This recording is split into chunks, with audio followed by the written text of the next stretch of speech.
남태평양에 미국 영인 섬이 하나 있습니다. 그 섬은 괌이라는 곳입니다. 그 괌에 그 나름 전설이 하나 있었는데, 그 산속 깊은 곳에 동굴이 있는데 그 동굴에 귀신 같은 노인이 산다는 소문이 들린 것입니다. 그래서 사람들이 정말 귀신인 줄 알고 아무도 그 동굴에 접근하지 않았습니다. 그러다 1972년에 드디어 그 귀신 같은 노인을 잡았습니다. 잡고 보니까 일본인 군인이었습니다. 쇼코이 소이치 요코이라는 일본 군인이었습니다. 이 일본 군인은 일본이 항복하고 전쟁이 끝난 지 30년 동안 전쟁이 아직 끝난 줄도 모르고 계속해서 동굴에 숨어 살았던 것입니다. 동굴 밖으로 나가 마을로 가면은 자기는 죽는 줄 알았어. 그 동굴 속에 30년 동안 숨어 살았어. 아직도 세계 제2차 세계대전이 진행 중인 줄 알고 있었다는 것입니다. 왜 이런 일이 발생했느냐? 아무도 그 사람에게 전쟁이 끝났다는 말을 해주지 않았기 때문에. 그 사람은 30년 동안 전쟁이 끝났음에도 불구하고 아직도 전쟁인 줄 알고, 그리고 동굴 속에 숨어 살았다는 것입니다. 기가 찰 노릇이 아닐 수 없는 것이죠. 마치 이것이 주님께서 아시는 것처럼 오늘 본문 가운데 주님께서 제자들에게 부탁하시기를, 너희들은 세상 끝까지 가서 나의 이 부활의 소식을 알려달라고 부탁합니다. 그래서 왜 우리는 주님의 부활의 소식을 알려야 하는가 하는 그 이유를 우리에게 전달해 주고 있습니다. 먼저 우리가 부활을 믿어야 되겠지요. 그러나 부활을 믿느냐? 그러나 믿는 것으로 만족하지 말고 단 한 명도 예외 없도록 이 부활의 놀라운 소식을 전해라. 그래서 더 이상 동굴 속에 숨어서 두려움 가운데 사는 영적인 욕구가 발생하지 않도록 단 한 명의 일까지도 세상 끝날까지 끝까지 이 부활의 소식을 통하여서 우리 인생에게 영생이 있음을 알려주라고 부탁하신 말씀이 오늘 우리가 읽은 본문입니다.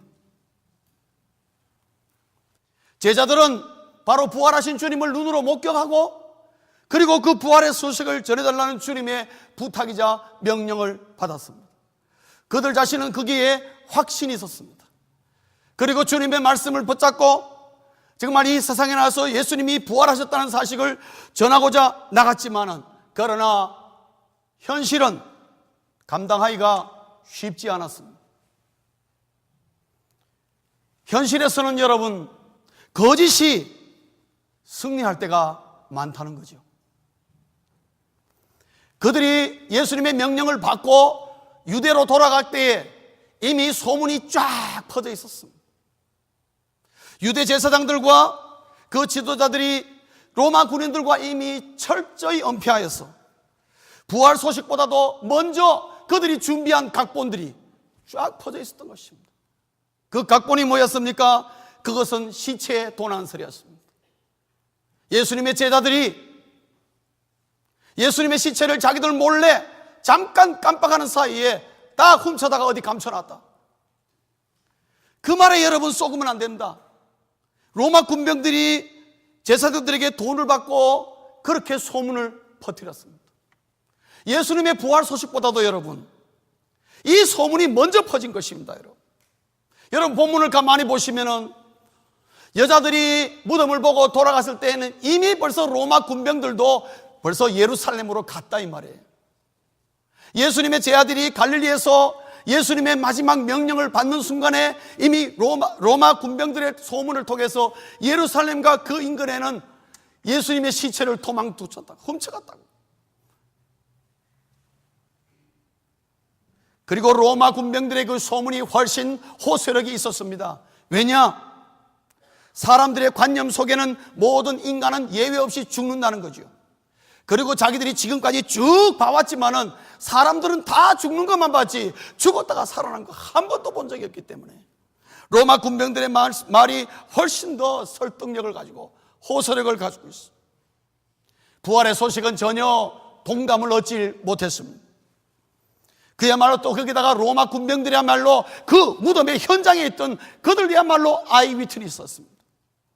예수님의 제자들이 아이위트니스가 아니고 그 무덤의 현장에 있었던 사람은, 부활의 순간을 경험하고 그 자리에 있었던 사람은 사실은 로마 군병들이었습니다. 그러니까 자기들이 눈으로 봤다고 아이위트니스라고 얘기하니까 그게 누가 토를 달겠습니까? 그래서 오늘 본문 15절에 보시면은 여러분 15절 하반절에 뭐라고 되어 있습니까? 오늘날까지 유대인 가운데 두루 퍼지니라. 이것이 대세가 되었다 이 말씀입니다. 더 나아가서는 17절에 어떤 말이 나옵니까? 부활하신 예수님을 보고도 의심하는 자들이 있더라. 얼마나 사람들이 관념이 깨어지기가 힘든 것인지 부활의 주님을 보고도 의심했다 그랬습니다. 여러분, 제자들은 예수님의 명령을 받는 순간에는 확신을 했지만, 그러나 갈릴리로, 유대지방으로, 예루살렘으로 오면 올수록 그들은 이러한 현실적인 방해를 넘기기가 결코 쉽지 않았습니다. 현실적인 장벽은 생각보다 훨씬 두꺼웠습니다. 그들이 그 현실적인 벽을 넘어갈 수가 없습니다. 아무리 예수님이 부활했다고 말해도 아무도 믿어주지 않습니다. 그걸 누가 믿겠습니까? 사랑하는 성도님 여러분, 오늘도 이 거짓의 방해는 여전하다는 것입니다. 오늘도 주님의 부활 소식은 똑같이 도전을 받고 있습니다. 오늘날도 마찬가지로 과학의 이름으로 부활은 도전을 받고 있습니다. 여러분, 미국의 유명한 과학 잡지가 있습니다. 거기에 학교 중학생이 질문을 던졌습니다. 그게 에디터에게, 편집장에게. 무슨 질문을 했느냐? 죽음이 무엇입니까? 라고 물었습니다. 그러니까 그 저널에서 편집장이 답신이 왔습니다. 뭐라고 답이 왔나 하면은 죽음이라는 것은 엔트로피의 비가역적 증가다, 이렇게 설명이 왔습니다. 중학생이 그 말을 무슨 말인지 알아듣겠습니까? 못 알아듣죠. 저도 모르겠던데요. 그러니까 선생님께 이것을 물었습니다. 엔트로피의 비가역적 증가, 이게 죽음이라는 건데 이게 뭡니까? 선생님도 모르니까 내가 알아보고 얘기해 줄게. 가서 과학자에게 물었습니다. 도대체 엔트로피의 비가역적 증가라는 게 이게 무슨 말이냐? 그러니까 설명이 돌아왔습니다. 엔트로피라는 말은 무슨 말인가? 사람의 몸이 망가지는 것을 전문용어로 엔트로피라는 겁니다. 그건 사람뿐만 아니라 이 세상에 있는 모든 동물, 식물, 모든 것은 시간이 지나면 지날수록 능력이 감소하고 몸은 점점점 망가지게 되어 있다는, 그게 자연의 이치라는 거죠. 그러면 비가역적 증가라는 것은 뭐냐? 비가역적 증가라는 것은 돌이킬 수 없을 정도로, 돌이킬 수 없는 상태, 이것을 비가역적이라 그렇게 말한다는 거죠. 그래서 엔트로피의 비가역적 증가가 죽음이다. 이 말은 뭐냐? 돌이킬 수 없을 정도로 몸이 망가진 상태, 그것은 죽음이다. 이렇게 과학적으로 정의를 내려준 것입니다.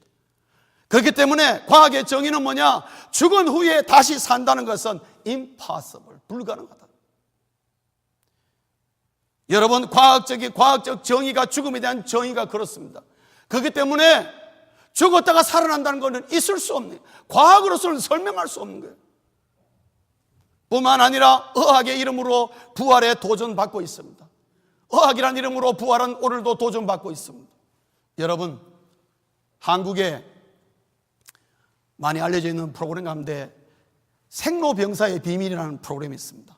여러분 보셨습니까? 네, 건강 프로그램입니다. 여러분 보시면 도움이 많이 될 겁니다. 하루는 거기에 정말 나이가 지긋하고 아주 잘생기셨어요. 아주 인자하게 생기는 의사 선생님이, 거의 그냥 이제는 은퇴를 앞둔 의사 선생님이 나오셔서 이런저런 병에 대한 질문에 하다가 그 가운데 무슨 얘기가 나왔나 하면은 불로초 얘기가 나오다가 의사 선생님이 이런 말을 하게 된 것입니다. 불로초라는 것은 있을 수가 없고 생로병사의 이 사이클은 누구도 거슬 수 없는 자연의 법칙입니다. 그분이 그렇게 얘기하는 것입니다. 다시 말하면 죽음은 거스를 수가 없는 것이요, 다만 우리가 이 땅에 사는 동안에 할 수 있는 것은 뭐냐? well dying이다. 그분이 그렇게 얘기했습니다. 순리에 따라 생을 잘 마감하는 것이 인생이다. 그 앞에 모두가 숙연해졌습니다. 그분의 말이 너무나 설득력 있고 틀림없는 얘기. 여러분, 그 앞에 누가 저요 손들고 아닙니다, 죽음이 끝이 아닙니다, 예수님께서 부활하셨으므로 우리에게 영생이 있습니다, 그 자리에서 누구 말했다가는 바보 병신 되기 딱 좋아요. 여러분, 오늘도 의학의 도전을 받습니다. 뿐만 아닙니다. 신학의 이름으로 오늘 예수님의 부활은 도전을 받고 있습니다. 여러분, 한국이나 미국이나 여러 신학자들 가운데에 이런 말합니다. 예수님의 부활은 말도 안 되는 것이다. 그거는 종교적인 광신도들이 종교적인 과잉에서 나온 허위다. 그렇게 얘기를 합니다. 신학자들 가운데요, 교회 안에서 그 얘기를 하는 것입니다. 제자들이 만난 예수는, 성경에 나오는 제자들이 만난 예수는 실제 예수가 아니라 그것은 신기루와 같은, 너무 예수님을 학수고대하다 보니까 신기루와 같은 환상이었을 것이다. 그렇게 설명합니다. 그러니까 세상 사람들은 막 박수칩니다. 예수대이들은 전부 다 미친 줄 알았는데 그래도 정신 똑바로 된 사람이 몇 명 있긴 있구나 하고 박수칩니다. 교회 안에 저런 양심적인 사람이 있다고 박수를 칩니다. 사랑하는 성도님 여러분, 오늘도 거짓의 방해는 똑같습니다. 예수님의 부활 소식은 과학의 이름으로 부정당하고 있고, 의학의 이름으로 도전받고 있으며, 신학의 이름으로 거짓으로 인정받고 있습니다. 이러한 방해가 아까 여러분이 영상 보신 것처럼 수많은 사람들이 부활의 소식을 듣고도 그냥 흘려버리게 하는 것입니다. 그런데 오늘 본문을 보시면은 예수님의 명령은 매우 단호합니다. 예수님의 명령은 아마나 그런 거짓의 방해가 마치 없는 것처럼 단호하게 주님 명령하시. 그럴수록 나가서 부활을 전하라는 논조였습니다. 주님의 의도는 무엇일까요? 주님은 이런 것을 다 아실 텐데도 왜 제자들에게 무리하게 부활의 소식을 전하라고 하셨을까요? 두 가지 이유가 있습니다. 첫째는 거짓은 아무리 화려해도 거짓이다는 겁니다. 거짓은 아무리 멋있게 포장을 해도 거짓입니다. 주님은 그걸 알기 때문에, 그리고 거짓에는 반드시 숨겨진 음모가 있는 것입니다. 그 사람의 신변의 안전, 혹은 돈이 걸렸거나 명예가 걸렸거나 어떤 이해관계가 있거나 권력이 걸렸거나 그의 지식이 걸렸거나. 여러분, 미국이 그나마 양심적인 나라입니다만은 미국 안에 많은 진화론자들이 있습니다. 여러분, 진화론자들이 모여서 그들이 회의를 하면요, 그들은 다 압니다. 진화론이 엉터리라는 걸. 진화론이 엉터리라는 걸 다 압니다. 모두가 인정합니다. 진화론이 허구라는 것. 수많은 가설 위에 서 있는, 언제 무너질지 모르는 위태위태한 것. 그럼에도 불구하고 여러분, 중고등학교 교과서에 진화론에 들어가 있는 내용을 바꾸지 않습니다. 여러분, 왜 바꾸지 않는 것입니까? 그걸 바꿀 만한 대체적인 과학적 아이디어가 없다 이 말이에요. 그렇다고 창조론을 넣으려니까 자기들은 기독교 교인이 하니까 절대로 그걸 못 넣는 것입니다. 그리고 더더군다나 자기들의 이해관계가 걸려 있습니다. 진화론 학자들이 자기들의 진화론을 솔직히 이건 엉터리라고 거부하면 자기들 잡 다 떨어집니다. 자기들이 그동안 쌓았던 여러 가지 지식적인 명예 한순간에 땅에 다 떨어집니다. 여러분, 그래서 진화론자들도 진화론이 잘못되는 걸 알면서도 진화론자들도 아무 말 안 하고 입 딱 다물고 있는 것입니다. 그리고 중고등학교 교과서에 그걸 넣으면서 그렇게 얘기하면 그렇게 가르치라고 얘기를 하는 것입니다. 그리고 그렇게 가르쳐 왔습니다, 여러분. 그래도 미국에서는 양심적인 사람들이 있어서 아니다, 함께 창조론도 넣어야 된다. 왜? 창조론이 훨씬 신빙성이 있는데 왜 그것은 거부하느냐? 과학적으로, 의학적으로 충분히 창조론이 설득력이 있다. 그렇게 얘기하는 사람들이 있습니다만은 아직까지는 너무나 마이너리티입니다. 여러분, 거짓에는 반드시 숨겨진 업무가 있기 때문에 그 업무는 부패한 것이므로 거짓은 아무리 포장을 아름답게 해도 부패하여서 거짓의 그 모습을 감출 수가 없는 것입니다. 더나군다나 거짓은 아무리 훌륭해도 사람의 영혼을 살리지는 못한다는 겁니다. 또 하나 주님께서 그럼에도 불구하고 제자들에게 부활의 소식을 전하라고 강조하시는 이유는 뭐냐? 부탁하는 이유는 진실은 아무리 투박하고 어설퍼도 진실이다 이 말이죠. 진실은 진실이다. 여러분, 유대 제사장들이, 로마 군병들은 예수님이 부활했다는 거 다 알았습니다. 여러분, 그 사람들이 몰라가지고 오늘 본문에서 그렇게 음모를 꾸민 게 아니에요. 알았습니다. 그러나 이 소식이 유대 사람들에게 알려지는 걸 원치 않습니다. 왜? 자기들의 기득권을 잃어버리고 큰 문제가 발생하고 밀란이 일어날 수 있기 때문에 자기들이 정치적으로, 사회적으로, 종교적으로 문제가 있다고 생각하기 때문에 탁 입막음을 한 것입니다. 돈으로 입막을 한 것입니다. 그리고 로마 군병들에게 자기들이 뒷배기 대주겠다고 다짐해서 시신을 못 지킨 것에 대한 책임을 자기들이 무마해 주겠다고 약속하며, 여러분, 거짓은 아무리 완전 무장한 거짓보다도 헐벗은 진실이 강하다는 거 아십니까? 무리지은 다수의 거짓보다 한 사람의 진실이 강할 때가 많습니다. 환호받는 거짓보다 멸시받는 진실이 강한 것입니다. 왜요? 진실은 영혼을 살리기 때문이었습니다. 왜 우리가 부활의 소식을 믿는 줄 아십니까? 부활의 소식을 나에게 접하는 가운데에 부착하는 순간에 내 영이 살아나는 걸 경험했기 때문에 우리는 부활을 부인할 수가 없는 것입니다. 예수님도 아십니다. 이런 현실의 벽을 뚫으려면 많은 고난과 고생이 따른다는 것을 주님이 다 아십니다. 그래서 여러분, 요한복음 21장 18절에 보시면요, 베드로에게 이런 말을 합니다. 주님께서, 베드로야, 네가 나를 사랑하느냐? 3번 물으시고 난 다음에 요한복음 21장 18절에 이렇게 주님 말씀하셨어요. 여러분 한번 스크린을 보고 말씀해 볼까요? 요한복음 21장 18절에 주님께서 뭐라고 말씀하셨냐면은, 베드로야, 네가 젊을 때는 네 마음대로 다닐 수 있겠지만은 네가 나이가 들면 늙을 때에 네 허리띠를 남에게 이끌림을 받는다 그랬어요. 여러분, 그 말이 무슨 말입니까? 베드로야, 네 앞날에 고생문이 훤히 뚫렸다 이 말입니다. 뭐 때문에? 부활 소식을 전하는 난 너에게 고생과 고난이 있을 것이다. 그럼에도 불구하고 주님이 부탁한 건 뭐냐? 걱정하지 마라. 그것이 진실이다. 그리고 주님께서 하시는 말씀이 오늘 마태복음 28장 18절 그 말씀 속에 무슨 말이 있습니까? 내가 하늘과 땅의 모든 권세를 하나님이 주셨으니까 부활의 소식을 전하는 자에게 이 권세의 능력이 함께할 것임을 말해주고 있는 것이 바로 18절에서 20절의 말씀입니다. 그 말은 뭐냐? 그래, 너희들이 부활의 소식을 전할 때에 많은 사람들에게 핍박과 고난과 환난을 당할 것이다. I know, 내가 안다. 그러나 너희들이 전해라. 전하는 순간에 하늘과 땅의 권세인 하나님의 능력이 너희들에게 나타나서 믿게 될 사람은 다 믿게 된다. 걱정하지 마라. 주님의 말씀은 그것입니다. 그래서 오늘도 누구든지 예수 그리스도의 부활을 믿고 부활의 소식을 전하는 순간에 예수 그리스도의 능력과 권능이 나타나는 것입니다. 이상하게 사랑의 심령을 변화시키는 것입니다.